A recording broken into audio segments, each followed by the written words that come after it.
Hi అండి, అందరికీ నమస్కారం. మన ఛానల్కి మీ అందరికీ స్వాగతం. స్నేహమయి నవల వింటున్నామండి. రచన శ్రీమతి ఎద్దనపూడి సులోచనారాణి గారు. ఆలస్యం చేయకుండా కథలోకి వెళ్ళిపోదాం. మన వీడియోస్ కనుక మీకు నచ్చినట్లయితే తప్పకుండా లైక్ చేయడం మాత్రం మర్చిపోవద్దండి. అలాగే వీడియోస్ని షేర్ చేయండి. ఇంకా ఎవరైనా మన ఛానల్ సబ్స్క్రైబ్ చేసుకోకపోతే వెంటనే సబ్స్క్రైబ్ చేసుకునే చూడండి. ఈ భాగం మీకు అర్థం కావాలంటే ముందు భాగం విన్న తర్వాతనే ఈ భాగం వినండి. అప్పుడే కథ బాగా అర్థమవుతుంది.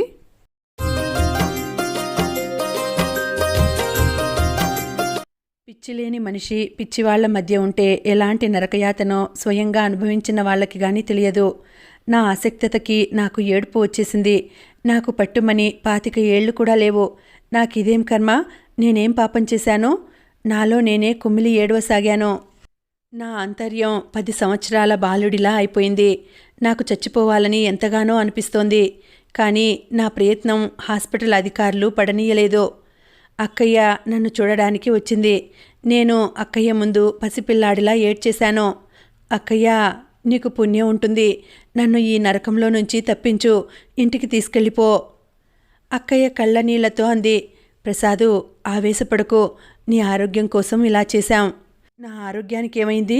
నా ఆరోగ్యం బాగానే ఉంది అని నువ్వనుకుంటున్నావు. నా తల మీద చెయ్యి వేసి నిమరబోయింది. నేను ఆ చెయ్యి విసురుగా తోసేశాను. నేను బాగానే ఉన్నాను. నన్ను ఇక్కడి నుంచి తీసుకెళ్లటం ఇష్టం లేకపోతే ఇంత విషం ఇవ్వు. అదిగో ఆ ఆవేశమే వద్దంటున్నాను. నువ్వు మనసును కుదుటపరుచుకో. నువ్వు ఆరోగ్యంగా ఉన్నావని డాక్టర్లు అనగానే నువ్వు అడగకుండానే నేను తీసుకువెళ్తాను. అక్కయ్య వెళ్ళిపోయింది. నన్ను కాపలాదారుడు లోపలికి వెళ్ళమని సైగ చేశాడు. నేనింకా అలాగే నిలబడి వెళ్ళిపోతున్న అక్కయ్య వైపు చూస్తున్నాను. నాలో ప్రాణం ఏదో అక్కయ్యతో వెళ్ళిపోతున్నట్టుగా, నా శరీరం మాత్రమే ఇక్కడ మిగిలినట్లుగా నాకు అనిపించింది. ఈ శరీరం యాంత్రికంగా కాపలాదారుని అదిలింపుకు లోబడి లోపల ఉన్న నరకంలోకి నడిచింది. అక్కడ మంచం మీద కూర్చొని చాలాసేపు ఏడ్చాను. ఇంతలో నలుగురు వచ్చి నా చుట్టూ మూగారు. అయ్యో పాపం, పాపాయి ఏడుస్తోంది, రండర్రా రండి అని కేకలు పెట్టి నలుగురిని పోగు చేశారు. ఏడవకమ్మా బుజ్జి, నేనున్నాగా, పాలు కావాలా? ఒకడు వచ్చి నా తల దగ్గర కూర్చొని పాలు ఇవ్వబోయాడు. నేను వాళ్ళని తోసేయబోయాను. నా బలం చాలలేదు. నన్ను అమాంతంగా ఎత్తారు. దేవుడమ్మ దేవుడు అని ఊరేగించసాగారు. ఇంతలో డాక్టర్ వచ్చి గద్దించడంతో దడాలన నన్ను కింద పడేసి పారిపోయారు. నా నడుం పట్టేసింది. డాక్టర్ చెయ్యి ఆసరా ఇచ్చి నన్ను లేపి మంచం దగ్గరకు తీసుకువచ్చాడు. ఆయన నాకు ఇంజెక్షన్ ఇచ్చాడు. మంచం మీద పడుకున్న నాకు నేను నచ్చ చెప్పుకోసాగాను. ప్రసాదు, ఆవేశపడకు. ఇదంతా నీ దురదృష్టం. రెస్ట్ తీసుకో. ఇదంతా ఒక నాటకంలో ప్రేక్షకుడు గమనిస్తున్నట్టుగా చూస్తూ ఉండు. అక్కయ్య చెప్పిందిగా, తగ్గగానే తీసుకువెళ్తానని. అక్కయ్య మీద నమ్మకం ఉంచు. నాలో ప్రసాద్ ఏడవసాగాడు. ఈ బట్టలేమిటి? ఈ బోడిగుండేమిటి? ఈ పిచ్చి రూపం చూడు. నేనేనా అసలు? జుట్టు 4 నెలల్లో వస్తుంది. ఇక్కడి నుంచి వెళ్ళిపోతే నీకుండనే ఉన్నాయి మంచి బట్టలు. జయని పెళ్లి చేసుకోవడం నీ తప్పు. ప్రతి మనిషి చేసిన తప్పుకి శిక్ష అనుభవించాలి. నువ్వు అలాగే అనుభవిస్తున్నావనుకో. ఇంతకంటే చావడం నయం. చావటం నయమే, కానీ అది ఓటమి. నువ్వెందుకు చావాలి? ఇంకా రెట్టింపు మొండితనం తెచ్చుకొని బ్రతకాలి. నీ వయసు ఎంతని? హాస్పిటల్ నుంచి వెళ్ళగానే మరో పిల్లని చూసి పెళ్లి చేసుకో. ఛీ, నాకు పెళ్ళా? ప్రసాద్ లెంపలు వేసుకున్నాడు. దేవుడు లెంపలు వేసుకుంటున్నాడు రోయ్. దూరం నుంచి కేక వినిపించింది. ఈ లోకంలో మంచివాళ్ళు కూడా అప్పుడప్పుడు పిచ్చి చేష్టలు ప్రదర్శిస్తారు. ఇలాగే అనుకున్నాను. ఆ హాస్పిటల్ నుంచి బయటపడలేక, ఎదురు తిరగలేక ఆ పిచ్చివాళ్ళని అసహించుకోవటం మానేశాను. ఆ భయంకర జాడ్యం నాకు అంటుతుందేమోనని భయపడడం తగ్గించుకున్నాను. వాళ్ళని చూస్తుంటే ఏవగించుకోకుండా వాళ్ళు నాలాంటి దురదృష్టవంతులే అనే జాలి కలుగసాగింది. నేను సాటివారితో మాట్లాడటం మానేశాను. మౌనాన్ని ఆశ్రయించాను. డాక్టర్లకి ఎదురు తిరగడం మానేశాను. ఈ శరీరం నాది కాదు. నాకేమీ ఇక్కడ లేదు. ఇదొక పీడకల. మెలకువ రావటానికి ఇంకా కొంత టైం పడుతుంది అనుకున్నాను. ఆ సమయంలో నా మనసుకి నేర్చుకున్న నిగ్రహం అపురూపమైంది. నాకు నేనే గురువుని, నాకు నేనే తోడుని, నాకు నేనే స్నేహితుణ్ణి. నా ఒంటరితనం వల్ల దిగులు, బాధ క్రమంగా అంతరించిపోసాగాయి. ఉగాది పచ్చడిలో చేదు కూడా ఒక రుచే అనుకున్న మనిషి దాన్ని సునాయాసంగా తినగలడు. అలాగే జీవితంలో కష్టాలు కూడా సుఖాలతో కలిసిన అనుభవాలే అనుకునే ఆత్మస్థైర్యం ఉంటే మనిషి మహోన్నతుడవుతాడు. స్త్రీ పురుషులెవరైనా పెళ్ళి జీవితంలో ఒక భాగం మాత్రమే. యుక్త వయసులో లోకం అంటే ఏమిటో తెలియని తొలి యవ్వనపు పొంగులో పెళ్ళి సర్వస్వం అని మనసు నమ్ముతుంది. అందుకే కాబోలు ఎంతో ఉత్సాహంగా ఉండే భార్యాభర్తలు ఒకరు పోతే మరొకరు వెంటనే మళ్ళీ పెళ్లి చేసుకుంటారు. జీవితం అంటేనే దాహం. ఈ దాహం ఎప్పుడూ ఏదో రకంగా తీరుతూ ఉండాలి. అది తీరే పద్ధతులు అనేకం. నాకు హఠాత్తుగా అనిపించసాగింది. ఆఫ్టర్ ఆల్ జయతో జరిగిన పెళ్ళే కాదు, అది నేను బ్రతికిన జీవితం కానీ కాదు. ముందు ముందు నాకెంతో జీవితం ఉంది. నాకు చాలా ధైర్యం రాసాగింది. ఈ పిచ్చాసుపత్రిలో ఆలోచన ప్రవాహంలో అనుదినం స్నానం చేయటంతో నా మనసు ప్రక్షాళితం అయింది. సగానికి తెగినట్టు కూలిపోయిన నా జీవన వృక్షం తిరిగి లేలేత చిగుళ్ళు తొడగనారంభించింది. 2 నెలల అనంతరం నాకు వ్యాధి నయమైందని పిచ్చాసుపత్రి డాక్టర్లు సిఫార్సుతో నేను ఆరోగ్యవంతుణ్ణి అయ్యాను అనే ముద్రతో తిరిగి నేను ఈ లోకంలోకి అడుగుపెట్టాను. నా చుట్టూ ఒంటరితనపు గూడు అల్లుకున్నాను. అందులో ఎవరికీ ప్రవేశం లేదు. నాకు ఎవరితోనూ మాట్లాడాలని ఉండేది కాదు. వీలైనంతసేపు పుస్తకాలు చదవడంలో గడిపేవాడిని. విసుగు పుడితే గంటల తరబడి వాకింగ్కి వెళ్ళేవాడిని. ఇంటికి ఎవరైనా వస్తే నేను నా గదిలో కూర్చుని తలుపులు మూసుకునేవాడిని. కవిత, కల్పన తప్ప నాతో మాట్లాడే వ్యక్తి మరొకరు లేరు. అక్కయ్య నాకు మళ్ళీ పెళ్లి చేయటానికి తాపత్రయపడసాగింది. పెళ్ళా? నాకా? నేనిట్లా శాంతిగా బతకడం నీకిష్టం లేదా? ఆవేశంగా అరిచాను. ప్రసాదు, నువ్వు ప్రతిదానికి అలా కోపం తెచ్చుకుంటే ఎలాగురా? నువ్వు చిన్నవాడివి. నీ జీవితం గడవాల్సింది ముందు ఎంతో ఉంది. ఎన్నాళ్ళిలా ఉంటావు? జరిగిపోయిన ఆ పెళ్ళి ఒక పీడకలలా మర్చిపో అంది. పీడకలలానా? ఆ కలలోనే నేను బ్రతుకుతున్నాను. నిన్ను ఆ కలలో నుంచి బయటికి లాగడానికే ఈ పెళ్ళి. వద్దక్కయ్యా, వద్దు. ఇలాగే ఉండని నన్ను. నీకు పుణ్యం ఉంటుంది. నాకు పెళ్లి మాట తలపెట్టకు. నేను చాలా సుఖంగా ఉన్నాను. చేతులు జోడించాను. నువ్వు పెళ్ళి నీకోసం కాదు, మా కోసం చేసుకుంటానని అనుకోరా అంది. వద్దక్కయ్యా, మీకోసం ఇంకేది చేయమన్నా చేస్తాను. ఈ మాట మాత్రం నా దగ్గర ఎత్తకు. నాకింకేం చెప్పకు, వెళ్ళు అన్నాను. అక్కయ్య వెళ్ళిపోయింది. పెళ్ళట పెళ్ళి. ఆ నరకంలో తెలియని అమాయకత్వంతో అప్పుడు అడుగుపెట్టాను. ఇప్పుడు అది ఎంత భయంకరమో తెలుసుకొని ఎలా ఒప్పుకుంటాను? చిన్నపిల్ల నిప్పు కాలుతుందని తెలియక ఆసక్తితో అందుకుంటుంది. అనుభవం గల పెద్దవాళ్ళు ఆ పని చేయగలరా? నేను మంచి పనే చేశాను. అక్కయ్యకి ఖచ్చితంగా నా ఇష్టం తెలియజేశాను అనుకున్నాను. కానీ అక్కయ్య ఊరుకోలేదు. ఆ ప్రసంగం అంతటితో సమాప్తి చేయనీయలేదు. మళ్ళీ పదే పదే ఆ మాట చెప్పసాగింది. నాన్న కూడా సమయం దొరికితే ఇదే నస ప్రారంభించేవాడు. భోజనానికి కూర్చుంటే ఇదే సంభాషణ. కాఫీ తాగుతున్నా ఇదే ప్రసక్తి. ఎప్పుడు కాస్త సమయం దొరికినా నా పెళ్లిని గురించిన విషయం ఒక చర్చావేదిక అయిపోయింది. అక్కయ్య బంధువులందరి చేత నాకు చెప్పించింది. చివరికి పెళ్లి చేసుకోకపోతే తనకి నాకు సంబంధం లేదని, వేరే వెళ్ళి ఉండమని అంది. నేను నిలువునా నీరయ్యాను. నేను ఒంటరిగా ఉండడమా? అందులో ఈ పరిస్థితుల్లో నాలో అంతర్యుద్ధం ప్రారంభమైంది. చివరికి ఎలాగైతేనేం ఓ అమ్మాయితో నా పెళ్లి సెటిల్ అయింది. తాంబూలాలు పుచ్చుకున్నారు. ముహూర్తాలు నిర్ణయించారు. పెళ్లి తిరుపతిలో సింపుల్గా చేయాలనుకున్నారు. మా ప్రయాణం ఆ రోజునే. నేను, అక్కయ్య, పిల్లలు మాత్రమే వెళ్ళటానికి నిర్ణయం అయింది.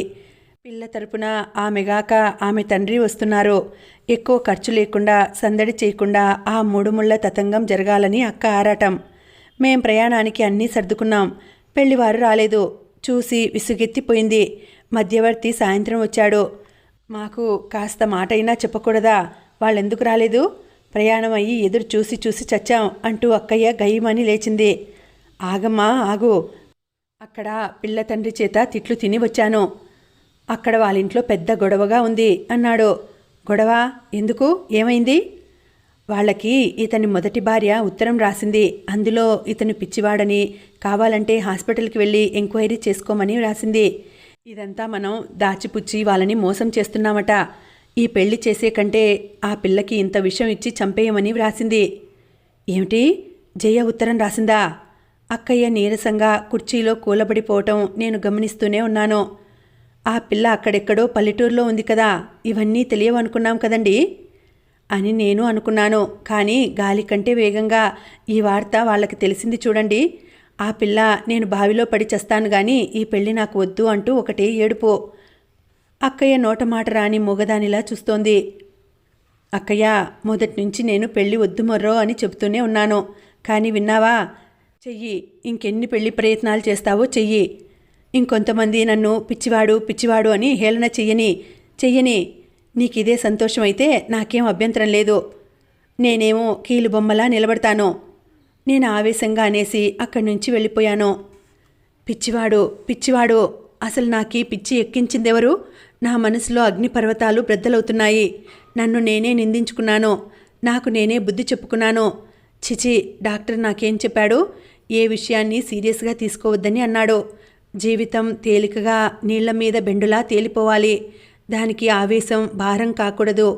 జీవితాన్ని సీరియస్గా తీసుకున్న వాళ్ళంతా పిచ్చివాళ్లే అన్నాడు. ఈ పెళ్లి ఆగిపోయినందుకు నాకేం బాధలేదు. కానీ అక్కయ్య మాత్రం చాలా కృంగిపోయినట్టయింది. అక్కయ్య తర్వాత ప్రయత్నించిన పిచ్చివాడనే విషయం అందరికీ తెలియటం వల్ల ఎవ్వరూ నాకు పిల్లనివ్వటానికి సాహసించలేదు. నా పెళ్లి ప్రయత్నాలు అంతటితో ఆగిపోలేదు. మా బంధువుల్లో ఒకరిద్దరు, నీ తమ్ముడికి ఎక్కడో సంబంధాలు వెతకడం దేనికి? నీకిద్దరు కూతుళ్ళుంటేనో 4 ఏళ్ళు ఆగావంటే నీ తమ్ముణ్ణి అల్లుణ్ణి చేసుకుని ఆ ఇంటికి నువ్వే శాశ్వతంగా యజమానివి కావచ్చు అన్నారు. అక్కయ్య చెవికి ఈ మాట బాగా ఎక్కిందో లేక సంబంధాలు కలిసిరాక నిరుత్సాహపడిందో గాని నాకు మాత్రం ఆ పెళ్లి బెడద తప్పిపోయి తాత్కాలికంగా ఆ పెళ్లి సంగతి వాయిదా పడింది. నేను ఒంటరివాడిని. కానీ ఈ ఒంటరితనంలో నాకు ఎంతో శాంతి ఆనందం దొరుకుతున్నాయి. ట్యాంక్ బండ్, పబ్లిక్ గార్డెన్, సికింద్రాబాద్లో పెరేడ్ గ్రౌండ్ ఇవి నా విహార స్థలాలు. ఒకసారి తాజ్ హోటల్లో కూర్చొని కాఫీ తాగుతున్నాను. మధ్యాహ్నం కావటం వల్ల హోటల్లో ఎక్కువ రద్దీ లేదు. నేను కూడా ఓ మూలగా కూర్చున్నాను.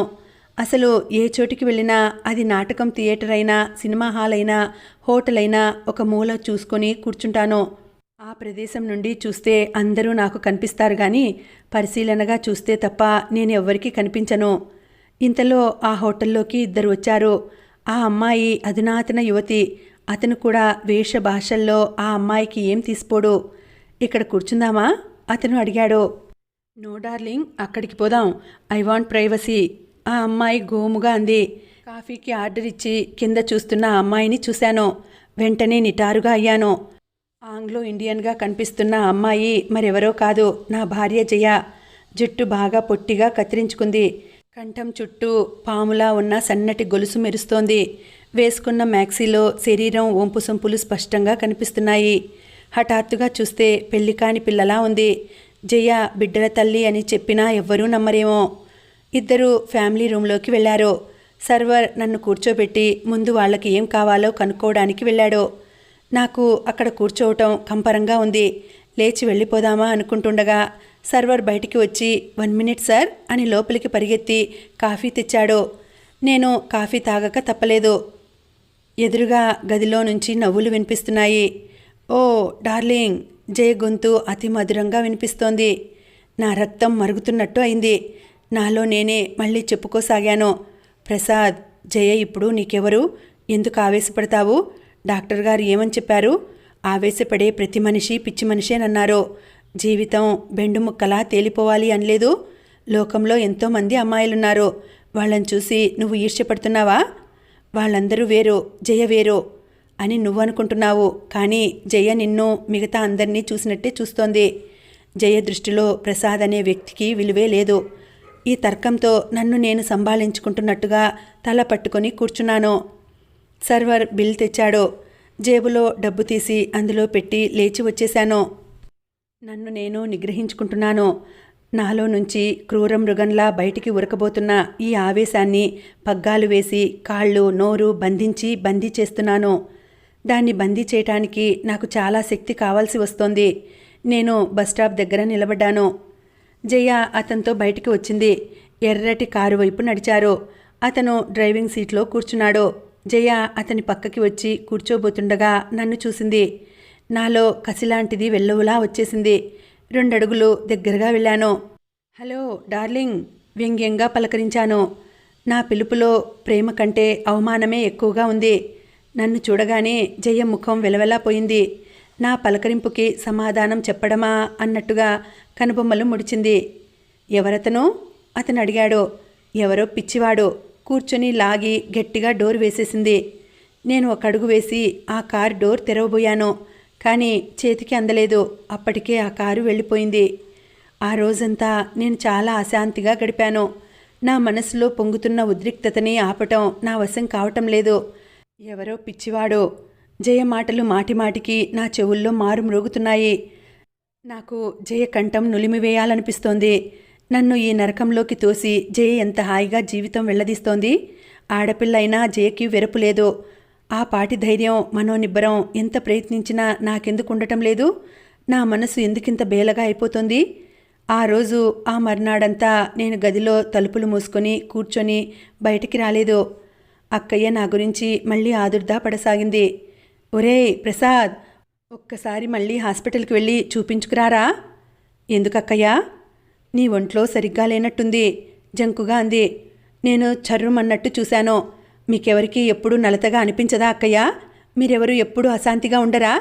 మీరు హాస్పిటల్కి పరిగెత్తుతున్నారా? అది కాదురా. నేను హఠాత్తుగా అక్కయ్యకి చేతులు జోడించాను.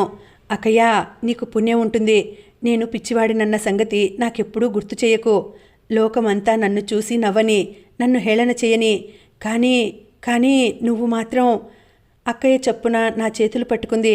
ప్రసాదు, ఈ ప్రపంచంలో నన్ను అర్థం చేసుకోగలిగిన వాళ్ళెవరైనా ఉంటే నువ్వు ఒక్కదానివేనని నమ్ముతున్నాను. నువ్వు కూడా నన్ను... ప్రసాద్, ఇంకేం మాట్లాడకు అంది అక్కయ్య.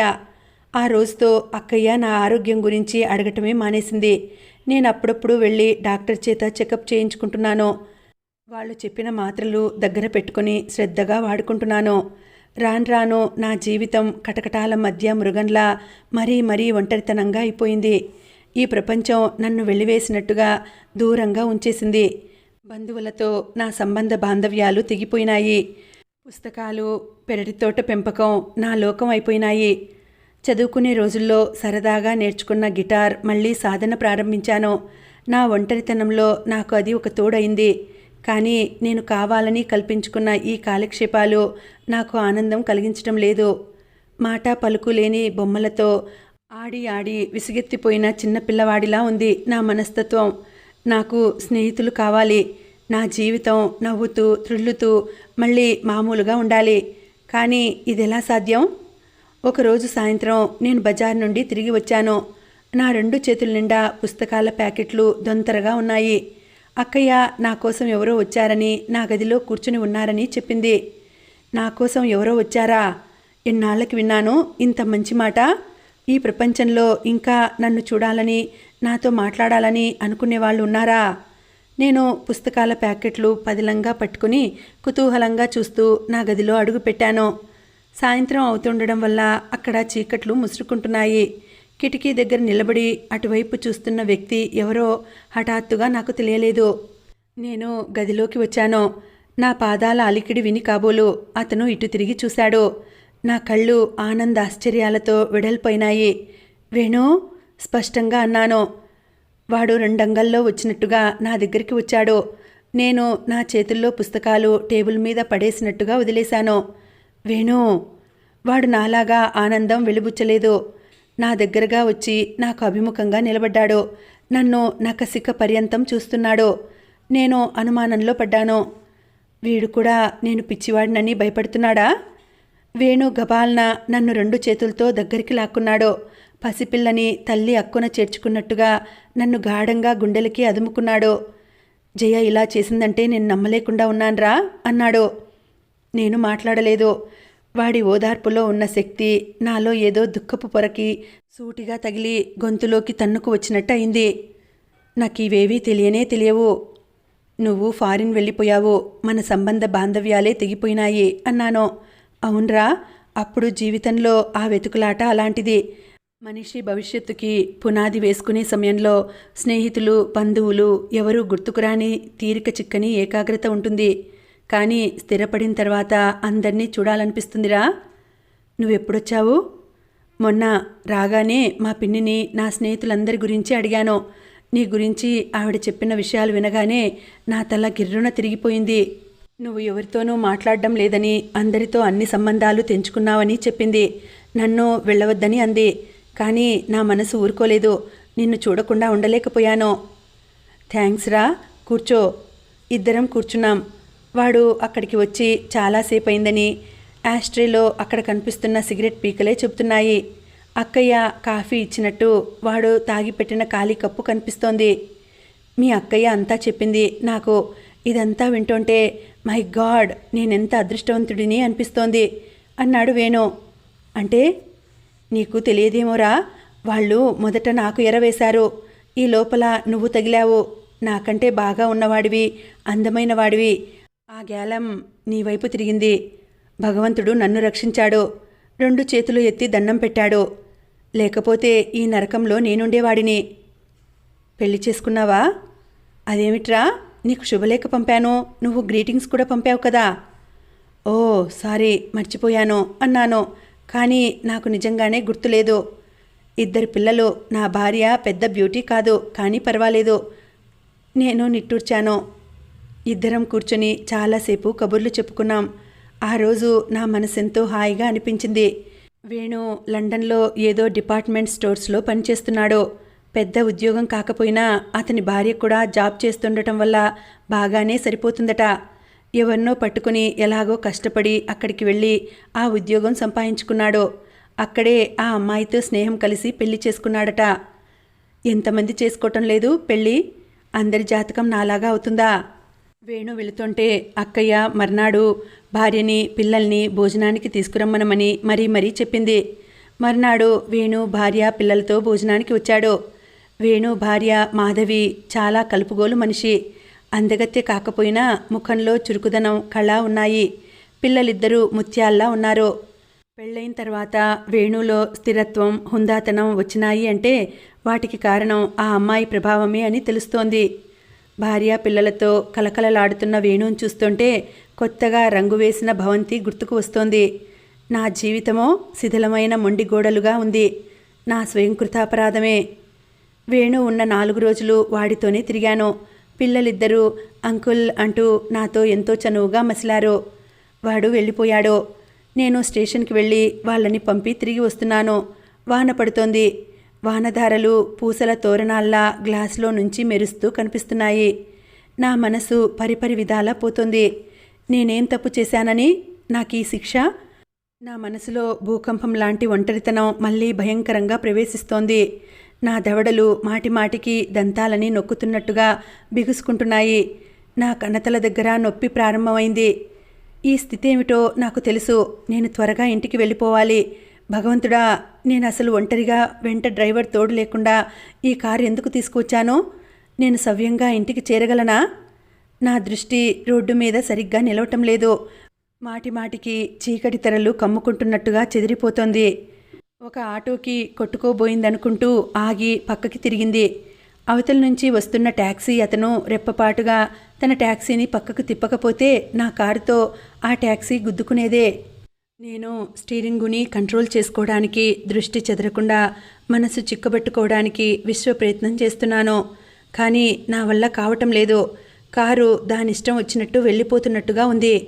నాకు చెమటలు కారుతున్నాయి. నా తల మీద 1000 గొడ్డళ్లతో బాదుతున్నంత బాధగా ఉంది. నేను స్పీడ్ ఎక్కిస్తున్నానో తగ్గిస్తున్నానో నాకే తెలియటం లేదు. నా కారు రహీనా వెళ్ళిపోతూనే ఉంది. వాన వస్తూనే ఉంది. నాకేమీ కనిపించటం లేదు. నా కారు నాతో ప్రమేయం లేనట్లుగా వెళ్ళిపోతోంది. హఠాత్తుగా ఆకాశమే విరిగి క్రింద పడిందా అన్నట్టు పెళపెళా చప్పుడయింది. నా కారు దేనికి కొట్టిందో నాకు తెలియదు. నేను మాత్రం స్టీరింగు మీదకి ఒరిగిపోయాను. ఎన్ని గంటలు గడిచినాయో నాకు తెలియదు. ఎవరెవరో వచ్చారో, నన్ను కారులో నుంచి లాగినట్టు యువతలకి ఈడ్చారో, ఏదేదో అడిగారో. నేను జవాబు చెప్పలేకపోతున్నాను. నా కళ్ళు కూరుకుపోతున్నాయి. వాళ్ళు నన్ను పోలీస్ స్టేషన్కి పదమన్నారు. నన్ను బలవంతంగా తీసుకెళ్లారు. అక్కడ కొన్ని యుగాలు గడిచిన తర్వాత నన్ను చూడటానికి అక్కయ్య వచ్చింది. నేను యాక్సిడెంట్ చేసిన రిక్షాలో వ్యక్తి చనిపోయిందట. రిక్షా అతను ఎగిరి అవతల పడటంతో బతికి బయటపడ్డాడట. నేను తల దించుకుని వింటున్నాను. అక్కయ్య ఏడుస్తూ అంది, ప్రసాదు, రిక్షాలోనున్న వ్యక్తి ఎవరో తెలుసా? ఎవరక్కయ్యా? నిర్లిప్తతతో అడిగాను. అక్కయ్య ఏడుపే జవాబైంది. ఎవరైనా కానీ నా వల్ల ఆ వ్యక్తి చచ్చిపోవడం జరిగింది. నాకున్న ఆస్తి ఆ వ్యక్తి కుటుంబానికి వ్రాసిచ్చేస్తాను అన్నాను. ఆ వ్యక్తి ఎవరో కాదురా, జయ. జయన్ నువ్వు చంపేశావు. నేను చివాలను తలెత్తాను. నా చూపులు వెలవెలపోయాయి. అక్కయ్య చెయ్యి గట్టిగా పట్టుకున్నాను. ఏమిటి ఏమిటి నువ్వనేది? జయ స్నేహితురాలింటి దగ్గర నుండి తిరిగి వస్తోందట. వానగా ఉండటం వల్ల ఆటో కానీ ట్యాక్సీ కానీ దొరకలేదట. రిక్షాలో ఎక్కించి తనే పంపానని స్నేహితురాలు చెప్పింది. ఆ రిక్షానే నీ కారు యాక్సిడెంట్ చేసింది. నువ్వు కావాలని జయని చంపటానికే ఈ యాక్సిడెంట్ చేశావని అంటున్నారు అంతా. నో నో నో, నేను పిచ్చివాడిలా అరిచాను. నాకు హఠాత్తుగా ఒంటి నిండా చెమటలు పట్టాయి. జయ చచ్చిపోయిందా? నేను చంపేశానా? అబద్ధం, సర్వాబద్ధం.